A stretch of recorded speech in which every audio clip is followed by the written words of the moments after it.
Stephen Colbert leans back with a smug grin as the audience laughs. Karoline, come on. You do not actually believe that, do you? He shakes his head, expecting an easy win. But Karoline Leavitt stays calm, completely unfazed. Stephen, believing something does not make it true. That is why I prefer facts. The audience chuckles, but there is tension in the air. Colbert leans forward, his grin tightening. Oh, facts. The ones that conveniently fit your side? Karoline tilts her head, waiting just a second before delivering the blow. Or maybe just the ones you do not want people to hear. The room shifts, a flicker of silence. The audience murmurs. For the first time, Colbert does not have a quick comeback. His smirk fades, just for a moment. He shifts in his chair, losing control. I am sorry, but if you are going to sit here and spread, Karoline does not let him finish. Spread what, Stephen? Something your producers did not approve of? The audience gasps. Colbert stiffens. His authority is slipping. You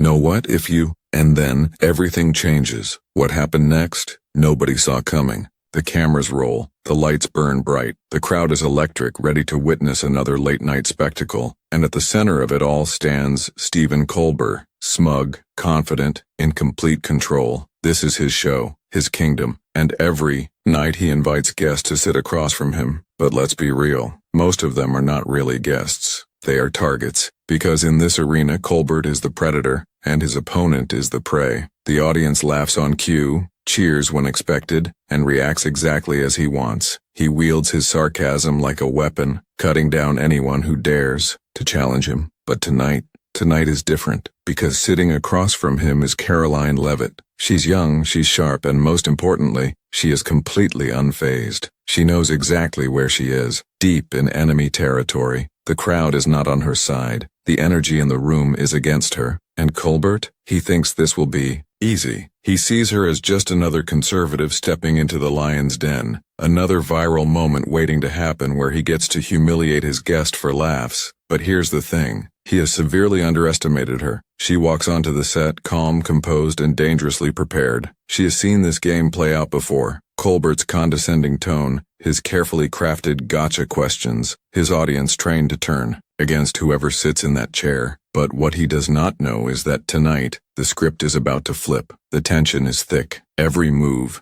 every expression, every second is charged with an unspoken challenge. Colbert leans forward, his signature, smirk in place, ready to pounce. The crowd is primed to erupt at his first punchline, to laugh at the expense of the conservative sitting across from him. But something is off. Karoline doesn't flinch. She doesn't hesitate. She doesn't play along with his script. Instead, she shifts the power dynamic before he even realizes what is happening. And then, it begins. The first exchange, the first attack, the first moment where Colbert should have had the upper hand. But something goes wrong. His joke doesn't land the way he expected. His attempt to corner her backfires spectacularly. The audience reaction isn't what it should be. And for the first time, the master of the late-night battlefield feels something foreign, losing control. What happens next will send shockwaves across social media. It will dominate headlines, because tonight, the hunter is about to become the hunted. And by the time it's over, Stephen Colbert will have no choice but to do something that no one saw coming. Because when mockery fails, when the audience turns, and when the guest refuses to be silenced, there is only one move left to play. Get her off the set, and that's exactly what he does. But not before something happens that no one, not even Stephen Colbert himself, was prepared for. The moment Stephen Colbert leaned forward, flashing that trademark smirk, the audience knew what was coming. This was his domain, his stage, and Karoline Leavitt was just another guest stepping into his arena. With the crowd already on his side, he wasted no time. Karoline, you do realize you're on The Late Show, right? This isn't Fox News After Dark. We actually fact-check here. Laughter erupted, loud and unfiltered. Colbert sat back, basking in it, letting it sink into the air like gasoline waiting for a spark. He had taken the first shot, and it landed hard. The crowd was already energized, nodding, clapping, completely in sync with him. This wasn't just entertainment. This was sport, a battle where the audience was both judge and executioner. Karoline's expression barely shifted. She tilted her head slightly, a flicker of a smile at the corner of her lips, not forced, not defensive, just enough to show that she wasn't rattled. She took a second before responding, a second too long for Colbert's comfort. He thrived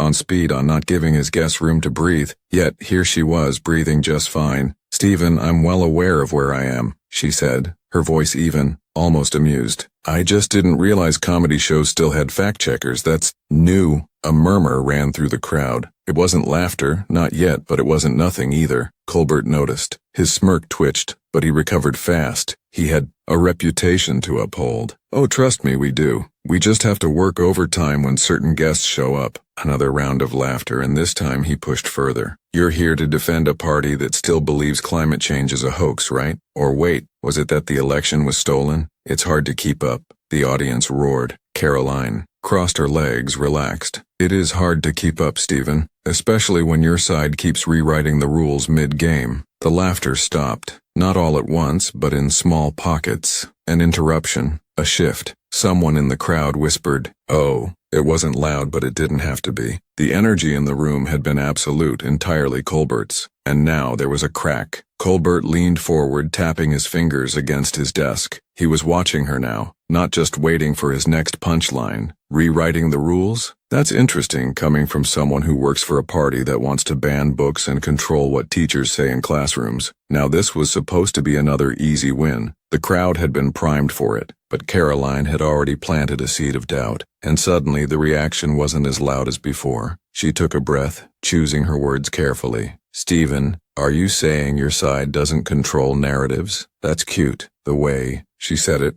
Soft, dismissive, almost playful. Hit differently." A few people in the audience chuckled. The shift was happening. Colbert, for the first time, didn't immediately respond. It wasn't hesitation, it was calculation. He had expected pushback, but not this kind. Not something so subtle, something that didn't even try to fight fire with fire. It just let his fire burn itself out. That was dangerous. He forced a grin. "Oh, come on. You're not really suggesting that both sides do the same thing, are you? That's the classic false equivalence argument." Now he was on the defensive. Not visibly, not yet, but the energy was different. Karoline knew it. She leaned back, unbothered. "It's only false if it's not true." The audience murmured again. Colbert knew better than to let a moment linger. He needed to hit back hard before this got out of his hands. "Okay, so let's be specific. Are you saying Republicans and Democrats play fair by the same rules? No voter suppression, no misinformation, nothing?" His voice had changed slightly, less playful, more forceful. That was a tell. Karoline picked up on it instantly. She let silence hang for half a second longer than necessary. "You seem frustrated, Stephen. Should I be the one asking the questions now?" The audience reacted instinctively. Shocked laughter, gasps, a few scattered cheers. This was the moment. The power shift was no longer subtle. It was real, and Colbert felt it, but he wasn't done. Not yet. He exhaled, shaking his head with an exaggerated chuckle. "Frustrated? No, I'm just fascinated. It's always interesting watching someone try to twist reality in real time." The audience laughed again, though it wasn't as full-throated as before. Some were starting to realize Karoline wasn't crumbling. She wasn't flustered. She wasn't playing into his rhythm. Karoline smiled. "Reality, huh? That's an interesting word choice for a guy whose job is to entertain, not inform." Boom. The shift was complete. Colbert's jaw tensed for half a second. So quick most people wouldn't notice, but Karoline did. For the first time in the interview, Stephen Colbert didn't have a quick comeback. The joke that was supposed to cut Karoline down had landed, but it had not done the damage he expected. She sat there, poised, watching him, unbothered, and the audience felt it. The laughter wasn't as full anymore. It was nervous, hesitant, like they weren't sure if they were still in on the joke or if the power had started shifting. Colbert leaned back, exhaling sharply. Then he chuckled, shaking his head. "Oh, you're good, I'll give you that." His tone was light, but his eyes weren't. He had been in this position before, interviewing guests who thought they could challenge him, and every time he had crushed them. This would be no different. Karoline tilted her head slightly, a small knowing smile creeping onto her lips. I appreciate that, Stephen. She paused, letting the air hang just a second too long. Then her smile widened. But you're stalling. The crowd reacted. A few gasps, a few laughs, but mostly silence. The kind of silence that meant people were listening now. Colbert's jaw tensed for a fraction of a second. He masked it well, but Karoline caught it. She had landed her first real blow, and she knew it. He straightened up, adjusting his tie. Stalling?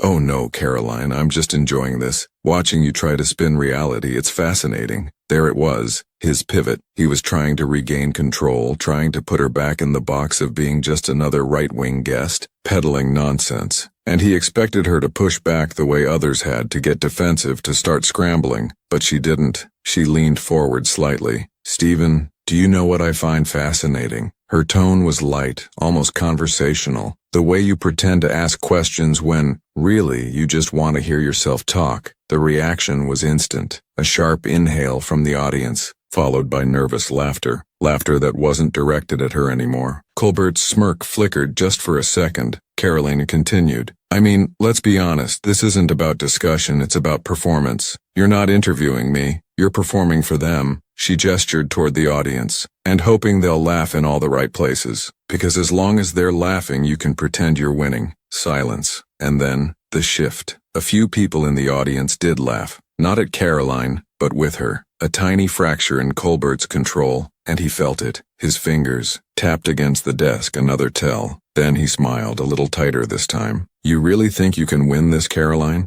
Her gaze was steady, unwavering. I do not think I know. Colbert's jaw clenched. This was slipping from his hands faster than he expected. He needed to turn the tide. Fast. He exhaled sharply, shaking his head. Okay. Let's get serious for a second. He waved, a hand as if wiping away the tension. You came on this show knowing what you were walking into. So let's not play pretend. You work for a party that spreads conspiracy theories like wildfire. You defend politicians who refuse to accept election results.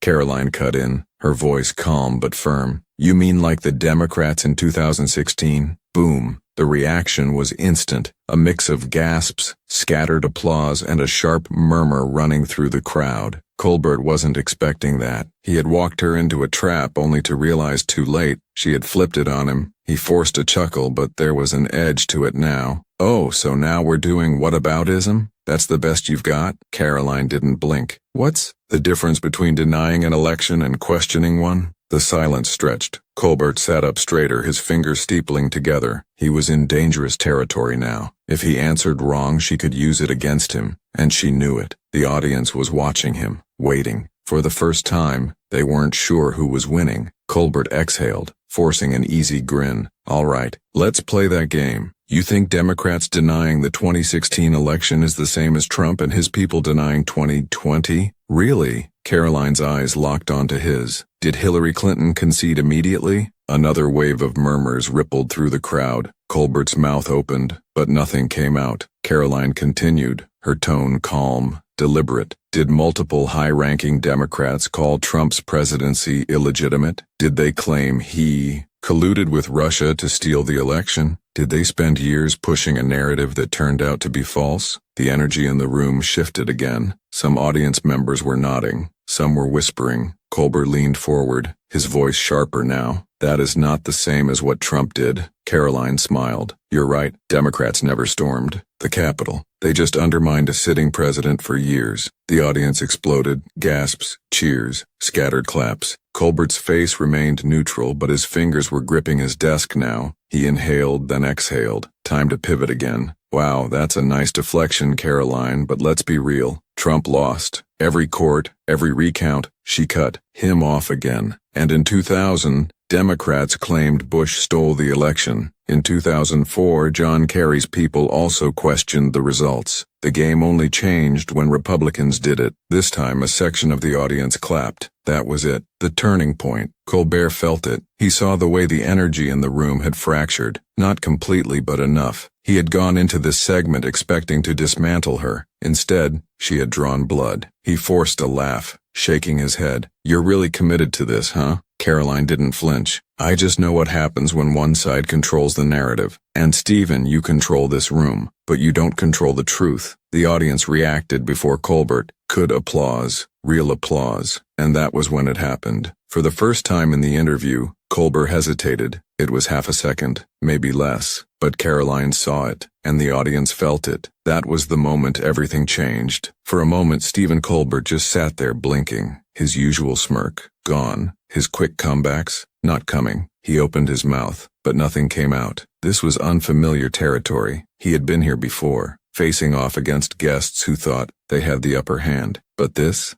was different, because he wasn't just losing, he was being obliterated. The audience wasn't laughing anymore. No more carefully timed claps, no more chuckles that reassured him he was in control. The energy had shifted in a way that even he couldn't ignore. Karoline Leavitt sat perfectly still. She didn't gloat. She didn't blink. She had thrown the final punch, and she knew it had landed. And for the first time in his career, Colbert was not in control, but he had to recover. He had to flip this back before the moment spiraled further. He forced a chuckle, light, dismissive. Okay, so you've got your talking points. His voice was steady, but his eyes weren't. He was scrambling. Karoline tilted her head, slightly. Stephen, the only person relying on talking points here is you. Boom. A sharp inhale rippled through the audience. The silence was deafening. No forced laughter, no nervous chuckles, just dead air. Colbert's fingers tapped against his desk, a nervous habit. He felt it now. He was losing control. And the worst part? She knew it. Karoline leaned in slightly, her tone even. Let's be honest, Stephen. You don't want a debate. You want a performance. And for years it's worked, but not tonight. He exhaled sharply, shaking his head. Oh, come on. You act like I'm some kind of villain here. You said it, not me. More gasps. Colbert's jaw clenched. This is ridiculous. I ask the questions here. Karoline smiled. And I answer them. She let the silence stretch before landing the final cut. That's the part you can't stand. The audience reacted instantly. This time, not with laughter, but murmurs. Someone in the back actually whistled. Colbert felt it slipping. His eyes darted to the crew. Were they going to cut to commercial? Could they? But no, this was live. He had to flip this back. Colbert sat up straighter, forcing an easy grin. All right, let's stop pretending this is anything more than what it is. You're here to push a narrative, Karoline. That's fine. That's what you do.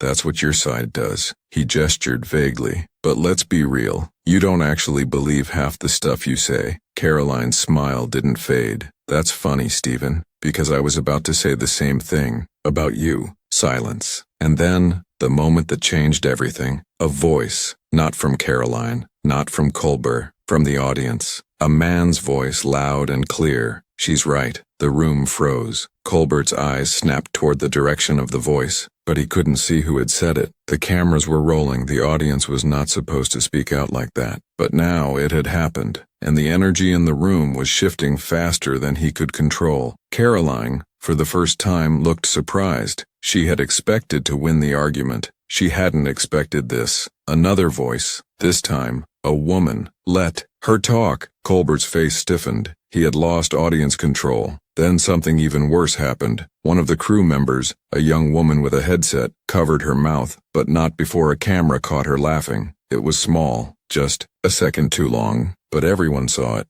Colbert definitely saw it. For a moment, the entire studio was caught in some strange, unscripted limbo. This wasn't supposed to happen. Karoline saw her opening. Stephen, I think your audience is telling you something. Colbert exhaled sharply, pressing his lips together. He had two choices. End this segment immediately or double down. He chose wrong. Colbert forced a chuckle. Oh, please. Like that proves anything. A couple of voices in a crowd? That's not a win, Karoline. That's desperation. Karoline leaned forward, her tone razor sharp. The only desperate one here is you. Boom. The crowd reacted. Some clapped. Some gasped. But the energy was undeniable now. This wasn't just a guest holding her ground. This was a turning point. Colbert's jaw tightened. Okay, you've had your fun, but let's get real. You work for a party that Karoline didn't let him finish. Stephen, I'm not the one who just lost my own audience. More murmurs. A low whistle. Colbert's composure cracked. Just for a second, but it was enough. Karoline leaned back, watching him. I think we're done here. That was it. That was the moment he knew. This segment was over. Colbert forced a smile, but it was stiff, uncomfortable. All right, this has been interesting, but we do need to move on. Karoline's tone was effortless. Of course you do. She glanced at the cameras. You always do. The audience didn't laugh. They didn't clap. They just watched. And for Stephen Colbert, that was the worst thing that could happen, because the cameras were still rolling, and the silence was deafening. For a moment, Stephen Colbert didn't move. His fingers tapped against the desk, fast, then slow, then stopping completely. His trademark grin was still there, but it wasn't the same. It was tighter now, forced, the kind of smile someone wears when they know they've just lost. The audience, they weren't laughing anymore. The same crowd that had roared at his jokes, clapped on cue, and cheered for his comebacks was now split. Some were whispering, others were actually nodding at Karoline. Colbert cleared his throat. He needed to recover. He needed to end this segment before it spiraled further. Well, that was something. A few awkward chuckles, but nothing like before. Karoline just sat there perfectly composed, not smug, not boastful, just calm, like someone who had walked into an ambush and walked out without a scratch. Colbert knew what was happening. This moment, this exact moment, was already out of his control. Somewhere backstage, the producers were panicking.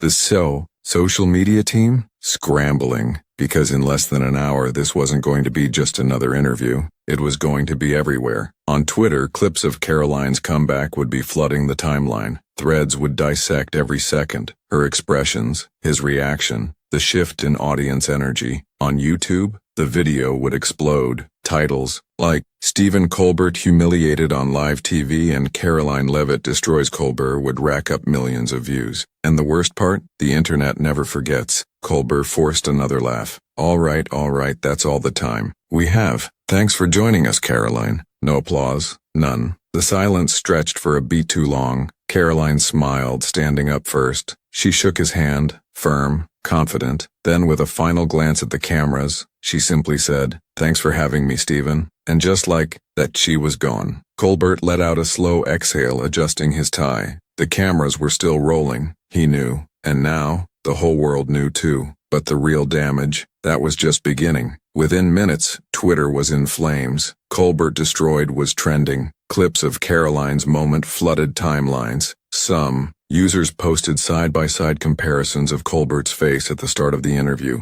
cocky, smug, next to his face at the end, shocked, speechless. And the comments, brutal. He had home field advantage, a live audience, and still got wrecked. This is historic. I've never seen someone get humiliated this badly on their own show. Wow. Karoline just did what no conservative has ever done on late-night TV, and I am here for it. The reaction videos began dropping. Political analysts, comedians, even Colbert's own fans. No one could ignore what had just happened. Some tried to spin it. Colbert let her win. He was being a gracious host. But the footage, undeniable. The confidence in Karoline's voice, the sheer devastation in Colbert's silence. And then came the media fallout. CNN, Karoline Leavitt clashes with Colbert in heated interview. Fox News, Colbert left speechless as Karoline Leavitt shuts him down. The New York Times, carefully worded, tense exchange between Colbert and Leavitt goes viral. But independent commentators, they didn't hold back. One YouTube clip was already hitting 1 million views. The title, Colbert's worst interview ever, Karoline Leavitt's brutal takedown, and the comment section, exploding.